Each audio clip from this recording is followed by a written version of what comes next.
तेज धूप थी। जिला कोर्ट के बाहर भीड़ जमा थी। उसी भीड़ के बीच धूल में घिरी हुई, आंसू रोकती एक औरत, अदिति मिश्रा। उसकी साड़ी फटी हुई थी, बाल बिखरे हुए, कलाई पर चोट के निशान। और सामने खड़ा था इंस्पेक्टर रणवीर, हंसते हुए भीड़ की तरफ इशारा करके बोलता, देखो सब लोग, बड़ी आई थी इंसाफ की लड़ाई लड़ने, अब खुद ही रो रही है सड़क पर। भीड़ में कई लोग मजाक कर रहे थे, कोई वीडियो बना रहा था। अदिति ने धीरे से कहा, आपने मेरे साथ ये सब क्यों किया? मेरे ही केस में गवाहों को धमकाया, मुझे कोर्ट तक आने नहीं दिया। रणवीर उसकी तरफ झुककर बोला, क्योंकि तू जानती है बहुत कुछ, और तेरी औकात एक आम औरत से ज्यादा नहीं। उसने जोर से अदिति का केस फाइल सड़क पर फेंक दी। कागज उड़कर सबके पैरों तले जा रहे थे। अदिति टूट चुकी दिखती थी, पर उसकी आंखों में कहीं एक बुझती ना बुझती लौ जल रही थी। भीड़ में से किसी औरत ने धीमे से कहा, अरे छोड़ो इसे, ये गरीब औरत क्या कर लेगी सिस्टम का?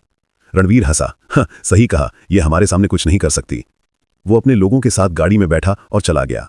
अदिति वहीं मिट्टी में गिरी हुई अपने फटे दस्तावेज समेट रही थी। हाथ कांप रहे थे, लेकिन हिम्मत कांपी नहीं थी। चेहरा अपमान से लाल, आंखों में एक ऐसी चुप्पी थी जो तूफान बनकर फूटने वाली थी।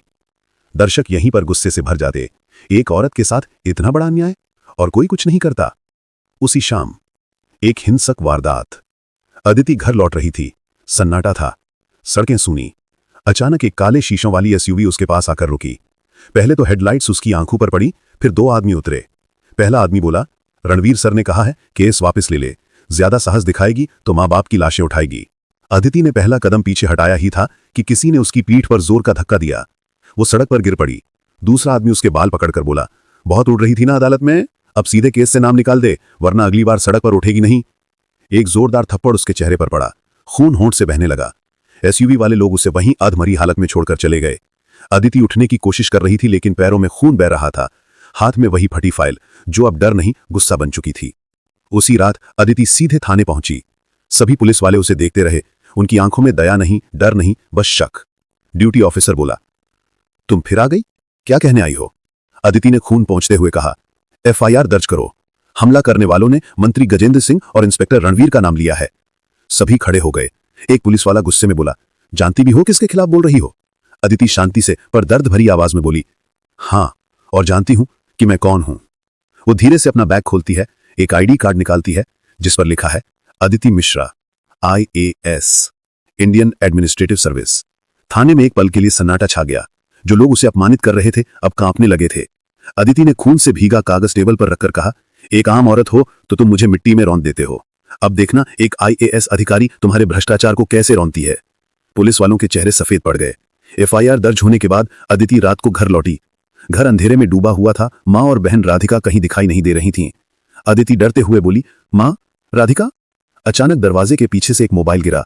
स्क्रीन पर चमक रहा था unknown number, 17 missed calls. Aditi ने फोन उठाया ही था कि घर की लाइट अचानक झपकते हुए बंद हो गई। बाहर किसी की भारी आवाज, IAS मैडम, बहुत बहादुर बन रही हो, अब तुम्हें हम सबक सिखाएंगे, दरवाजा खोलो वरना हम तोड़ देंगे। अदिति एक पल के लिए स्तब्ध। उसके हाथ कांपने लगे, पसीना माथे पर गिरने लगा। कमरे में सन्नाटा और बाहर कई लोगों की परछाइयां। कहानी कट होती है।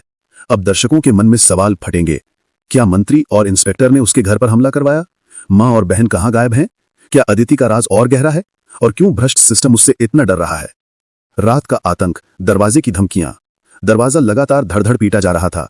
अदिति का दिल जोर जोर से धड़क रहा था। घर अंधेरे में डूबा है, मां और बहन कहीं नहीं दिख रहीं, और बाहर खड़े आदमियों की आवाज और तीखी होती जा रही थी। IAS मैडम, 3 सेकंड में अगर दरवाजा नहीं खुला तो तुम्हारे घर में आग लगा देंगे। अदिति ने जल्दी से फोन उठाकर कॉल किया, हेलो कंट्रोल रूम, लेकिन लाइन कट चुकी थी। नेटवर्क पूरी तरह बंद। किसी ने जामर लगा दिया था। वो पीछे हटती है, हाथ कांप रहे हैं, सांसें तेज। अचानक धड़ाम, मुख्य दरवाजे पर किसी भारी चीज से प्रहार होता है। अदिति कमरे की अलमारी तक भागती है, उसमें से पेपर स्प्रे और एक छोटी टॉर्च निकालती है। अगले ही क्षण दरवाजा आखिरकार टूट जाता है। 4 आदमी, काली शर्ट, चेहरे ढके हुए, हाथों में लोहे की रॉड। एक बोला, भागेगी कहां, तुझे भेजा है हमारे साहब ने। दूसरा मुस्कुराया, कहते हैं पढ़े लिखे लोगों को डराना आसान होता है, देखते हैं IAS मैडम की हिम्मत कितनी है। उनकी बात पूरी होती उससे पहले अदिति कमरे में बंद हो जाती है और खिड़की से पीछे के आंगन में कूद जाती है। उसके घुटने में चोट लगती है पर वो लुकती नहीं। आंगन की दीवार फांदकर बाहर निकलती है और अंधेरे रास्तों पर भागते हुए पड़ोसी के घर में छुप जाती है। मां और बहन की गुमशुदगी, दिल तोड़ देने वाला पल। पड़ोसी आंटी सुजाता देवी दरवाजा खोलकर हैरान रह जाती हैं। अदिति, तुम्हारी हालत ये क्या? अदिति हाँफते हुए बोली, आंटी, मां और राधिका कहाँ हैं? क्या आपसे मिलने आई थी? सुजाता जी का चेहरा उतर गया। बा बेटी, आज दोपहर तुम्हारी माँ आई थी, बहुत घबराई हुई थी, कह रही थी कि पुलिस वाले घर की टोह ले रहे थे, फिर अचानक चली गईं। फिर उसके बाद तुमने, सुजाता जी ने रोते हुए कहा, हाय राम, ऐसा मत बोल, पर यह भी सच है कि 2 अजनबी तुम्हारे घर के पास घूम रहे थे। अदिति की आंखों से पहली बार आंसू निकले, लेकिन मुट्ठियां भींच गईं। अगर उन्हें कुछ हुआ तो मैं इस शहर को नर्क बना दूंगी। सिस्टम के खिलाफ अकेली आईएएस, सबूत धमकी में बदल रहे हैं। अदिति अब सुजाता जी के घर में बैठी थी। टॉर्च की हल्की रोशनी में उसने अपनी फाइल्स खोली। वो कांपते हाथों से कागज पलटती थी, क्योंकि हर पन्ना किसी लड़की की चीख था। दहेज गैंग, जबरदस्ती समझौते, झूठे केस, करियर बर्बाद, और पीछे से जुड़ा था इंस्पेक्टर रणवीर प्लस मंत्री गजेंद्र सिंह प्लस कुछ बड़े बिजनेसमैन का सिंडिकेट। और सबसे भयानक, फाइल के अंतिम पन्ने पर एक फोटो लगी थी, एक लड़की की तस्वीर, आंखों में आंसू, चेहरे पर डर, नाम लिखा था राधिका मिश्रा, पोटेंशियल टारगेट। अदिति की सांस रुक गई। उसकी ही बहन, जिसे वो बचाने में लगी थी, वो भी इस लिस्ट की थी। अदिति गुस्से में फाइल बंद करती है। अब ये लड़ाई सिर्फ कानून की नहीं, मेरे खून की बन चुकी है। मंत्री गजेंद्र और इंस्पेक्टर रणवीर की मीटिंग। दूसरी तरफ मंत्री गजेंद्र सिंह के बंगले में देर रात मीटिंग चल रही थी। रणवीर बोला, साहब, लड़की भाग गई। घर में हमारे लोग पहुंचे थे, पर वो बच निकली। मंत्री ने सिगार बुझाकर टेबल पर पटका, तुमसे एक औरत नहीं संभाली जाती रणवीर? पूरी आईएएस बिरादरी हमारे खिलाफ खड़ी हो सकती है। रणवीर ने कहा, सर, वो आईएएस है ये तो पता है, पर उसके पास ऐसी फाइलें कैसे आईं? किसने उसे ये सब दिया है? मंत्री की आंखों में शक चमका। मुझे लगता है उसका कोई बड़ा सहारा है, कोई ऐसा जो हमारे बराबर या हमसे भी ऊपर का है। रणवीर ने डरकर पूछा, तो अब क्या करें? मंत्री ने धीरे से कहा, जिसकी सबसे कमजोर नस दबानी हो, पहले उसका परिवार पकड़ा जाता है। हम उसके परिवार पर हाथ डाल चुके हैं, अब वो खुद हमारे पास घुटनों पर आ जाएगी। रणवीर मुस्कुराया, और अगर नहीं आई तो? गजेंद्र सिंह बोला, तो उसका करियर, इज्जत और जिंदगी सब जला देंगे। रात का खौफ, पुलिस का रेड।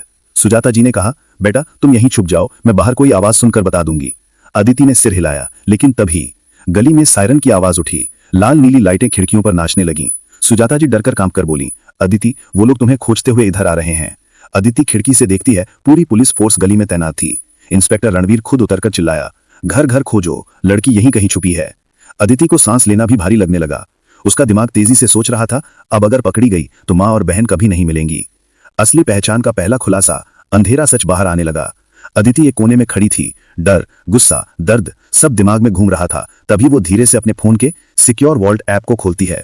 उसमें एक गोपनीय वीडियो था। वीडियो चलते ही एक बुजुर्ग आईएएस अधिकारी की आवाज सुनाई दी, अदिति, तुम्हें यह धंधा खत्म करना होगा, वरना इस राज्य में कोई लड़की सुरक्षित नहीं बचेगी। तुम इस मिशन की लीड हो, क्योंकि तुम इस नेटवर्क से व्यक्तिगत रूप से जुड़ी हो। वीडियो कट होता है। यह पहली बार सामने आया कि अदिति सिर्फ पीड़ित नहीं, बल्कि इस पूरे ऑपरेशन की गुप्त कमांडर थी। उसका मिशन निजी भी था और सरकारी भी, और मंत्री गजेंद्र सिंह को यह बिल्कुल पता नहीं था। पुलिस अब सुजाता देवी के घर के बिल्कुल सामने पहुंच चुकी थी। रणवीर चिल्लाया, इस घर की तलाशी लो। सुजाता जी डर कर कांपकर बोली, अदिति, जल्दी, पीछे वाला दरवाजा। अदिति पीछे के दरवाजे की ओर भागती है, पर जैसे ही वो दरवाजा खोलती है, उसके सामने एक परछाई खड़ी होती है। काली हुडी, चेहरा आधा ढका हुआ। वो आदमी धीमी आवाज में बोला, अदिति, मेरे साथ चलो, तुम्हारी माँ और बहन मेरे पास सुरक्षित हैं। अदिति की आंखें फैल गईं, वो बोल भी नहीं पाई। आदमी ने धीरे से कहा, मैं वो हूं जिसे तुम वर्षों से तलाश रही। मैं वो हूं जिसे तुम वर्षों से तलाश रही थी। अब दर्शकों के मन में झटकेदार सवाल, ये काला हुडी वाला आदमी कौन है? क्या वो दुश्मन है या अदिति का सबसे बड़ा साथी? वो मां और बहन को कैसे जानता है? अदिति इस सिंडिकेट की लीड क्यों थी? उसका निजी कनेक्शन क्या है? क्या पुलिस उसे पकड़ लेगी? सच का उजाला। रात के 2:30 बजे थे। अस्पताल के कॉरिडोर में हल्की हल्की चहलकदमी थी। पूजा बेहोश थी, आंखों पर पट्टी और हाथों में ड्रिप लगी हुई थी। लेकिन आज माहौल पहले से अलग था। ज्यादा डरावना नहीं, बल्कि एक तूफान से पहले की खामोशी जैसा। कमरे के बाहर कड़ी सुरक्षा थी, क्योंकि आज पूजा कोई सामान्य लड़की नहीं, आईएएस पूजा मेहरा पूरी तरह वापस लौट चुकी थी। और आज जिसने उसे तोड़ने की कोशिश की थी, उसी का खेल खत्म होने वाला था। अस्पताल का कॉरिडोर, सच का ट्रेलर। डॉक्टर रमन बाहर आए। मैडम को होश आ गया है, लेकिन उन्होंने रुककर गंभीर नजरों से आसमान की ओर देखा। उन्होंने कुछ बहुत बड़ा खुलासा किया है। एसपी निहारिका ने तुरंत सवाल किया, क्या कहा पूजा ने? किसने हमला कराया था? डॉक्टर रमन ने धीरे से कहा, नाम लिया है इंस्पेक्टर तेज प्रताप राणा का। वहां मौजूद सभी अफसरों के चेहरे एक पल के लिए जम गए। जिस तेज प्रताप की छवि सभ्य, सम्मानित, ईमानदार बताई जाती थी, वो अब इस केस का सबसे बड़ा शिकार करने वाला भेड़िया निकल रहा था। पूजा को होश आता है। पूजा की आंखें खुली। दर्द अभी भी था, लेकिन भीतर एक अटूट आग थी। नीरज उसकी हथेली पकड़कर रो पड़ा। पूजा, मैं बहुत डर गया था। पूजा ने धीरे से अपनी उंगलियां उसके हाथ पर रखीं। डरो मत नीरज, अब मैं डरने वाली नहीं। एसपी निहारिका उसके पास आई। पूजा, हम केस को आगे बढ़ा रहे हैं, लेकिन तुम्हारा बयान बेहद जरूरी है। पूजा ने भारी लेकिन दृढ़ आवाज में कहा। तेज प्रताप ने मेरी पहचान जानते हुए भी मुझे चोट पहुंचाई, क्योंकि मैं उसकी और एमएलए जगत सिंह की भ्रष्टाचार फाइल बाहर लाने वाली थी। पूरे कमरे में सन्नाटा छा गया। पूजा की असली शक्ति का खुलासा। निहारिका ने पूछा, पूजा, तुम्हारे पास क्या सबूत है? पूजा ने धीमे से अपने बैग की ओर इशारा किया, जो हमले की रात अस्पताल पहुंचने के बाद संभाल कर रखा गया था। एसपी ने तुरंत बैग लाया। पूजा ने कांपते हाथों से एक पेन ड्राइव निकाली। इसमें एमएलए जगत सिंह की जमीन घोटाला फाइल, भूमि माफिया कनेक्शन और तेज प्रताप की फर्जी मुठभेड़ का वीडियो है। एसपी ने पेन ड्राइव लेते हुए कहा। आज इन सब की दुनिया हिलने वाली है। उसी समय कमरे के बाहर तेज कदमों की आवाज आई। अस्पताल पर हमला। 4 हथियार बंद गुंडे अस्पताल में घुसे। पूजा, मेरा को मार डालो किसी भी कीमत पर। लेकिन आज का खेल उल्टा पड़ने वाला था। पूजा को उसी पल एहसास हुआ, दुश्मन आखिरी बार वार करने आए हैं। उन्हें लगता है मैं अभी कमजोर हूं। गुंडे ईसीयू की तरफ बढ़े ही थे कि अचानक सामने पुलिस की भारी फोर्स आ गई। एसपी निहारिका ने उन्हें घेर कर चिल्लाया, वेपन्स डाउन, यह अस्पताल है, रणभूमि नहीं। कुछ सेकंड में सभी गुंडे गिरफ्तार हो गए। उनके फोन चेक हुए और भेजने वाले का नाम इंस्पेक्टर तेज प्रताप राणा। अब आखिरी वार पूजा को करना था।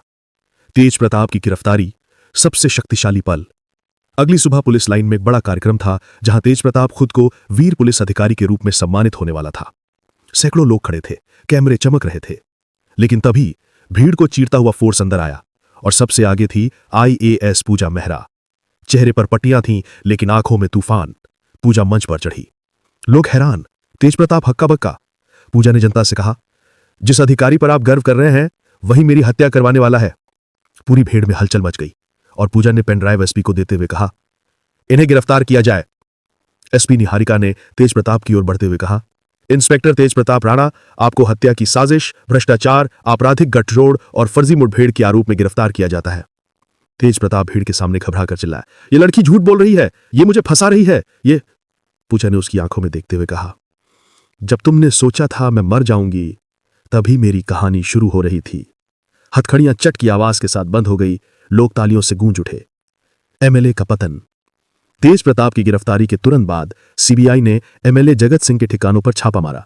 तकिए में छुपे कैश, लॉकर में काले पैसे, लैपटॉप में घोटाले की फाइलें। न्यूज चैनल ब्रेकिंग चला रहे थे। IAS पूजा मेहरा ने खोला एमएलए का काला सच। पूजा की हिम्मत ने पूरी व्यवस्था को हिला दिया था। परिवार के टूटे रिश्तों का उपचार। पूजा घर लौटी। बुआ, जो हमेशा उसे ताने देती थी, उसके पैर छूकर रो पड़ी। बेटा, हमसे गलती हुई, तुमने तो हमारे खानदान का नाम रोशन कर दिया। नीरज की मां बोली, बेटा, हम शर्मिंदा हैं, लेकिन गर्व भी है। नीरज भावुक होकर बोला, पूजा, तुम मेरी पत्नी नहीं, मेरी प्रेरणा हो। पूजा मुस्कुराई, मेरी ताकत तुम सब हो, और अब किसी लड़की को चुप नहीं बैठने दूंगी। अंतिम और सबसे भावुक सीन, हैप्पी एंडिंग। पूजा एक बड़े मंच पर महिला सुरक्षा कार्यक्रम में चीफ गेस्ट थी। हॉल में सैकड़ों महिलाएं बैठी थीं। पूजा ने कहा, जब सिस्टम गलत हो जाए तो चुप रहने से गलत ही मजबूत होता है। मैं गिरी थी, लेकिन उठी भी, और अगर मैं उठ सकती हूं तो हर लड़की उठ सकती है। पूरा हॉल तालियों से गूंज उठा। अंतिम शॉट, पूजा, नीरज और पूरा परिवार मिलकर घर की छत पर खड़ा है। डूबते सूरज की रोशनी में सबके चेहरे चमक रहे हैं और बैकग्राउंड में पूजा की आवाज। गलत लोगों की जीत तभी होती है जब सही लोग डरकर चुप हो जाए। सच की लड़ाई कठिन होती है, लेकिन जीत हमेशा सच की ही होती है।